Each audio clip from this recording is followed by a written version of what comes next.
Só para falar inteiro, ele perdeu o Rafinha, e não só perdeu o Rafinha, como perdeu o Rafinha, perdeu o reserva do Rafinha, perdeu o reserva do Rafinha. Ele tá com um volante de lateral direito. Ele perdeu o craque do time, que é o Lucas, que é um jogador muito importante, e perdeu o Wellington Rato, que é um jogador muito importante para o São Paulo funcionar.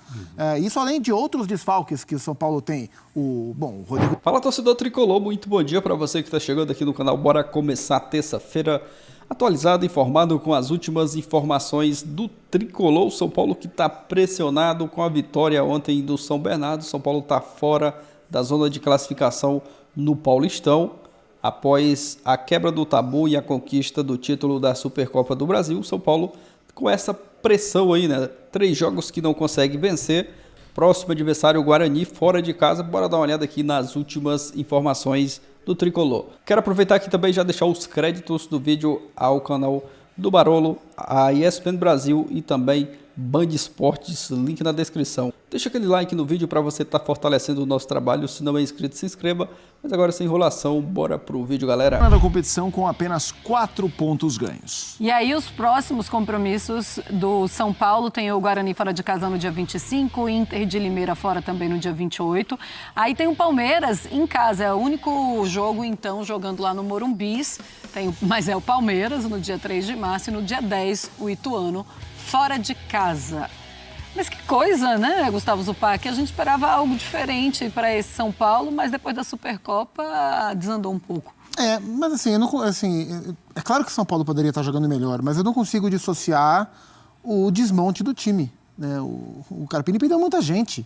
Ele perdeu o capitão do time, ele perdeu o melhor do time, ele perdeu o jogador taticamente mais funcional do time, assim, só para falar em 3. Só para falar ele perdeu o Rafinha, e não só perdeu o Rafinha, como perdeu o Rafinha, perdeu o reserva do Rafinha, perdeu o reserva do Rafinha. Ele tá com um volante de lateral direito. Ele perdeu o craque do time, que é o Lucas, que é um jogador muito importante, e perdeu o Wellington Rato, que é um jogador muito importante para o São Paulo funcionar.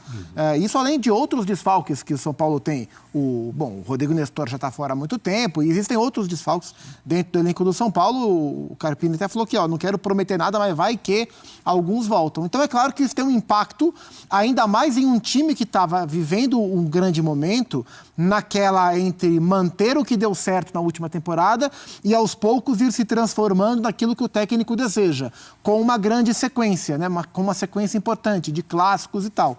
E até pela sequência e pela necessidade que o Carpini tem, ou tinha, de fazer esse time funcionar, ele poupou menos os jogadores, porque ele precisava construir o São Paulo do Carpini. E aí você tira titulares importantes, o time cai de rendimento. Então acho que uma somatória de fatores que de fato colocam o São Paulo hoje numa posição que não se esperava no campeonato e coloca uma pressão em cima desse time como um todo para se classificar. O São Paulo precisa se classificar, o São Paulo tem bola, acho que vai se classificar, mas é um momentinho de pressão por questões de campo e por questões de departamento médico que alijaram o São Paulo da sua melhor forma também. E entram agora suspensos também, né? Arboleda foi expulso, o Diego Costa suspenso, então mais desfalques para a próxima rodada. André, acho que nada é igual ao futebol. Imagina o que deve ser um jogador do São Paulo que há uma semana rompeu o jejum no Corinthians, campeão na Supercopa, êxtase puro. E agora eu leio a palavra crise. Estamos falando de 10 dias. A gente estava falando na semana em que o tabu em Itaquera foi quebrado, alguns dias depois o São Paulo ganhou a Supercopa do Palmeiras, como esse capital era importante para um técnico jovem, né, que está assumindo o principal trabalho da sua ainda curta carreira, e aquilo que ele poderia utilizar, né, em termos desses bons momentos para se defender de críticas que ele ia receber. A qualquer momento que o São Paulo escorregasse um pouco, mas ele aí não tem experiência, não tem tamanho para o São Paulo. Imaginem se ele não tivesse feito parte do time, não tivesse dirigido o time que ganhou em Itaquera pela primeira vez, aquele jogo tivesse terminado empatado. E nos pênaltis tivesse perdido a Supercopa para o Palmeiras. Como estaria agora a avaliação do Carpini, digamos assim, né, em geral, mesmo com as pessoas tendo total condição para observar o que aconteceu com o elenco, jogadores fora, o tipo de jogador que ele perdeu e em que momento da temporada nós estamos. Nós estamos na pré-temporada. O São Paulo não foi buscar o Carpini para resolver um problema que ele recebeu quando o Dorival aceitou dirigir a seleção brasileira zero crítica ao Dorival aqui, só relembrando o que aconteceu. Para que ele fosse campeão estadual, ou para que ele quebrasse o tabu, ou para ele ganhar a Supercopa, o objetivo do trabalho é outro. E o que está acontecendo tem explicação. Agora, muito provavelmente também, tecnicamente falando, né, do ponto de vista coletivo, não seja o melhor momento. O futebol ele precisa ser visto com todos esses ângulos. Mas imaginem só se tivesse empatado em Itaquera e perdido nos pênaltis para o Palmeiras. Aí o negócio já estava muito complicado para o lado do Carpini. Ô Zupa, como é que você avalia, então, esse momento do Carpini? Ele viveu o êxtase e era muito importante que isso acontecesse. E agora, esses 2 jogos, 2 derrotas, 1 empate, esses 3 jogos, digamos assim, sem vitórias. Você analisa como, não, estão tendo paciência com ele, estão deixando a vida acontecer? Ou você acha que as coisas já começam a ficar mais complicadas? Eu não sei. Não sei, mas qualquer coisa que não seja usar um slogan antigo, deixar o homem trabalhar, é uma loucura, né? Então, assim, sinceramente, não acho que o São Paulo não tem se comportado assim dessa maneira. Não acho que o São Paulo foi buscar o Carpini para pensar em rever 3 jogos depois. Acho que, como qualquer trabalho, vai ter bons momentos, vai ter maus momentos. Se for mandar embora na primeira sequência ruim, tem que mandar o Thiago Nunes embora. Se o Tite perder 2 jogos, tem que mandar o Tite embora, porque só mandar só o técnico jovem embora. Quando perde, o jovem tem que ser mandado embora. O técnico mais experiente você deixa. Então não faz sentido, né? Então o São Paulo vai passar por bons momentos, vai passar por maus momentos. O Carpini foi contratado para trabalhar. E ele está trabalhando e tem condições, e acho que é importante para o São Paulo, claro, se classificar. Vai ser uma frustração bem grande se o São Paulo ficar fora das quartas de final do Campeonato Paulista, mas a tendência é que esse trabalho cresça, porque ele é um bom técnico, o São Paulo é um bom time, assim que o seu elenco todo se restabelecer. Meu Barolo, olha só, como estamos claramente sem laterais, não seria ideal tentar voltar ao bom e glorioso 3-5-2? Acho que com os jogadores que temos hoje, essa seria a formação ideal para o momento. Cara, essa é uma questão que todo mundo levantou, principalmente lá no Morumbi, depois do jogo, né? Durante o jogo a gente estava levantando, principalmente por isso que você está falando, da ausência de laterais. A minha preocupação, eu fico lembrando do jogo contra o Mirassol. O Mirassol foi uma tragédia, aqueles 3 zagueiros. Mas agora o Carpini tem uma semana para entrar, eu não tinha pensado nisso. O Carpini tem uma semana para treinar, né? A semana tá livre agora, não sei. Quem sabe possa ser uma opção. Eu acho que eu tô preocupado porque contra o Mirassol foi uma tragédia, você lembra? Com o Diego Costa na direita, o Ferrarese e o Alan Franco na esquerda. Foi um terror, São Paulo sofreu pra caramba. O Breno Goulart, Barolo, o Wellington é um jogador muito completo fisicamente. O que me parece que falta nele, entre parênteses, e muito, é pensar o jogo. Toda a bola ele quer pegar e cruzar, em vez de variar as jogadas, buscando tabelas e aproximações. O problema é que o cruzamento dele é péssimo. Se esse rapaz não melhorar essas 2 questões, vai continuar sendo mais um peso para o time. O Breno, o Wellington também foi assunto bastante comentado nos comentários de vocês no pós-jogo, porque eu acho que muito a ver com a entrevista que ele deu durante a semana, falando que ele merecia ganhar a renovação de contrato, ele estava esperando um reconhecimento e um aumento por tudo que ele tem feito. E as últimas 3 partidas dele foram muito ruins. Ele fez bons jogos, acho que ele fez um grande jogo contra o Corinthians, ele começou o ano bem, mas os últimos 3 jogos ele comprometeu. Contra a Ponte Preta ele falhou no segundo gol, contra o Santos ele fez aquele pênalti infantil e para mim ontem ele falhou no gol. Então, contra o Bragantino ele falhou no gol. Então eu acho que muita gente está de olho mais no Wellington por causa disso que ele falou. E ele, nessa mesma entrevista, ele falou que a torcida critica, pega no pé dele por causa dos cruzamentos, e ele disse que está trabalhando nisso. Aderbal Marconato falou o seguinte: o time tá um... É pegadinha esse nome? Não, né? Aderbal, não. O time tá um bomba meu boi, direto da defesa pro Caleri se virar. Não era o caso de tentar 3 zagueiros com Pablo, Alisson e Bobadilha no meio, Rato ou Eric de um lado e Ferreirinha Eric de um lado e Araújo ou Ferreirinha do outro lado? Abraço de Águas de São Pedro. Aderbal, sob o esquema de 3 zagueiros, a gente não tem nem 3 zagueiros para colocar em campo. O Arboleda e o Diego Costa estão expulsos. Quem você vai colocar de 3 zagueiros? Vai improvisar o Luiz Gustavo na zaga? Já é um esquema que não está jogando. Agora que eu lembrei também, os 2 estão suspensos no próximo jogo. O Arboleda daquela expulsão absurda, o Diego Costa tomou o 3º cartão amarelo. Não sei. Aí eu tenho medo. Sem esses zagueiros, o Carpini vai ter que improvisar. Aí muda o esquema, ainda tem que improvisar? Não sei, arrisca. Arnaldo, pela coletiva aí do Carpini, a história da lua de mel, de fato, já está Se não acabou, tá nos últimos dias ali. Também no fim, o pessoal já pensando na viagem de volta, vai começar a trabalhar de novo. O Carpini já teve que, claramente, explicar por que não sei quem não joga, falar de contusão, falar de não sei o quê, respeitar a opinião, papapá.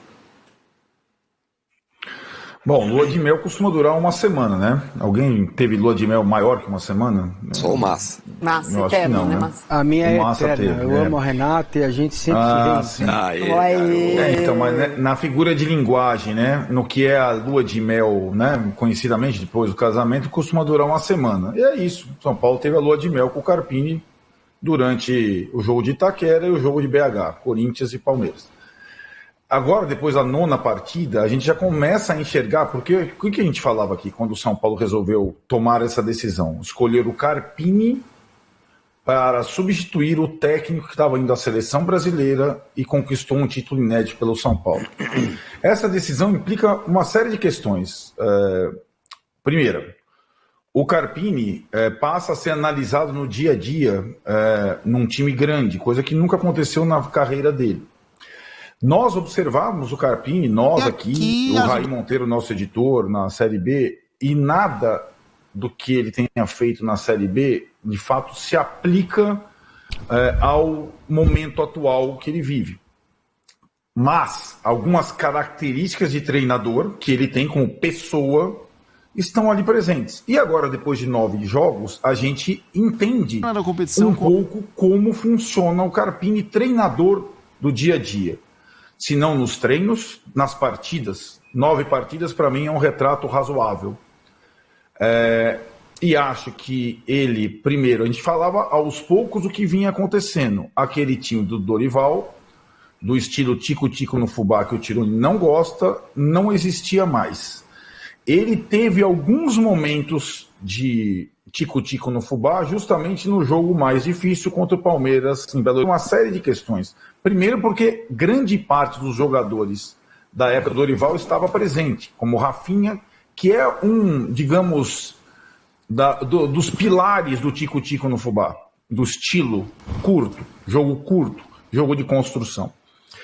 O Rafinha se machucou, certo? Assim como outros 6 jogadores. E, aos poucos, o tico-tico no fubá foi sendo dilacerado por um jogo mais vertical, um jogo com mais imposição física, com uma pressão e tudo mais. Agora, vai fazer esse jogo contra o Bragantino. O time B do Bragantino. Pior.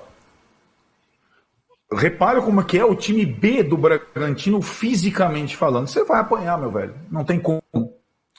Aliás, o Bragantino B tem um camisa 10, um Lincoln, que tem umas trancinhas no cabelo canhoto. Rapaz, que jogador de bola. Ele é que tá no Bragantino, mas olha, esse moleque aí, se nada acontecer diferente na carreira dele, é um cara que alia força, técnica, inteligência. Ele faz a jogada do 2-2, quando o jogo tinha acabado. Muito bom jogador. Mas nesse estilo, e aí o gol do Caleri, o 2-1, o São Paulo foi perdendo uma característica sem ganhar outra ainda. Até porque está muito mutilado, né? Como o Carpini falou, 7 desfalques sábado. Essa jogada do Lincoln em cima do Bobadilla.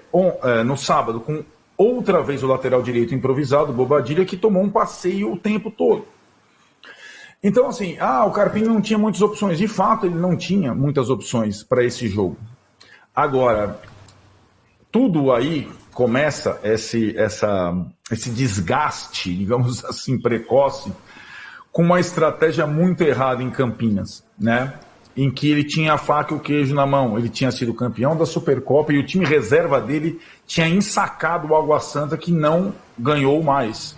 Aliás, que não perdeu mais. Depois disso, aliás, está em segundo lugar e vai jogar contra o Palmeiras do Massa, lá na frente. Ganhar de 3-0 do Água Santa com os reservas pode ser trivial, mas não foi.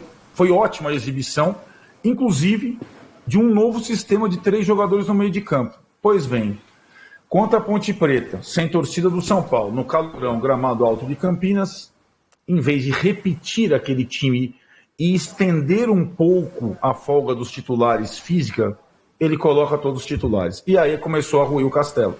Ele perde o jogo, primeiro, perde jogadores em série, e isso continua acontecendo sucessivamente no jogo contra o Santos e no jogo contra o Bragantino. Agora tem uma pausa. Mas a pausa já coloca algumas questões. Ele falou nessa mesma entrevista que agora, com a volta dos jogadores, pode voltar a lua de mel, o jeito que ele gosta de jogar, etc. Só que, praticamente, quando você olha esse campeonato, o São Paulo dificilmente vai ser o primeiro colocado do seu grupo, na prática. O Novo Horizontino, que ultrapassou o São Paulo, ele, primeiro, ganhou do Santos na Vila, ganhou do Corinthians na Arena, empatou com o Palmeiras em casa, jogando melhor que o Palmeiras. Esse é o time que está à frente do São Paulo. E que vai jogar 2 partidas em casa, a última contra a Portuguesa em casa. Então, o Novo Horizontino, o São Paulo só faz uma partida em casa. Sabe contra quem? O Assini sabe. Contra o Palmeiras. Se o São Paulo se classificar nesse campeonato, provavelmente vai ter que jogar em Novo Horizonte o mata-mata. Isso já tem que estar na cabeça do Carpini, viu, Carpini? E daí, aí é uma outra conversa. Jogar contra o Novo Horizontino lá. Mas o que preocupa não é exatamente o Campeonato Paulista, o Novo Horizontino. É se o Carpini conseguirá colocar as ideias dele nesse novo clube com oscilações que são normais para o início de trabalho. Agora, desvincular o número de lesionados ao trabalho dele chega a ser infantil. O número de lesionados musculares deve-se ao trabalho dele, ao trabalho físico, a estratégia de repetição da equipe precoce no jogo contra a Ponte Preta e, sobretudo, a questão das alterações. Isso, para mim, é uma coisa muito nova no futebol, cara. No futebol atual. É o fato dele nunca fazer as 5 substituições. Isso me chama muito a atenção e, inevitavelmente, desgasta os jogadores, né? Tá aí, galera, com a vitória do São Bernardo ontem, o São Paulo tá fora da zona de classificação do Paulistão, caindo para a 3ª colocação. Vai ter essa partida aí contra o Guarani no final de semana. Tem essa semana aí para o Carpini preparar o time, uma semana importante, né, para o São Paulo. O time que nos últimos jogos não tá mostrando um bom futebol, ao contrário, né, tá caindo bastante de rendimento. E no último jogo mesmo contra o RB Bragantino, o São Paulo teve até a chance de conquistar a vitória, mas acabou vacilando e cedeu o empate já na reta final ali da partida. Mas é trabalhar, né, corrigir as coisas para a sequência dos próximos jogos. O Carpini, que chegou muito bem, né, quebrando o tabu contra o Corinthians, ganhando o título da Supercopa do Brasil, mas que agora está pressionado, né, e tem que vencer essa partida contra o Guarani, não pode nem pensar em tropeçar, né? Esse jogo aí contra o Guarani é um jogo para o São Paulo, quem sabe, né, conquistar a vitória. Não é fácil jogar contra o Guarani lá na sua casa, mas o São Paulo tem que ir com tudo.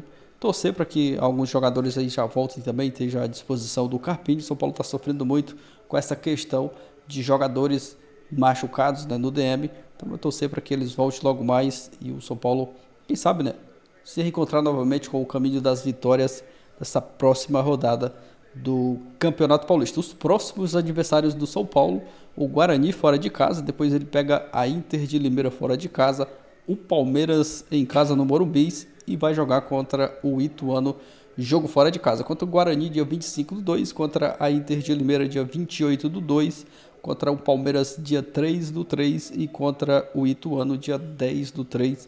Esses são os próximos confrontos do São Paulo no Campeonato Paulista. Deixa sua opinião aqui abaixo nos comentários. Obrigado a você que assistiu o vídeo até o final. Uma ótima terça-feira. Valeu, galera, e até o próximo vídeo.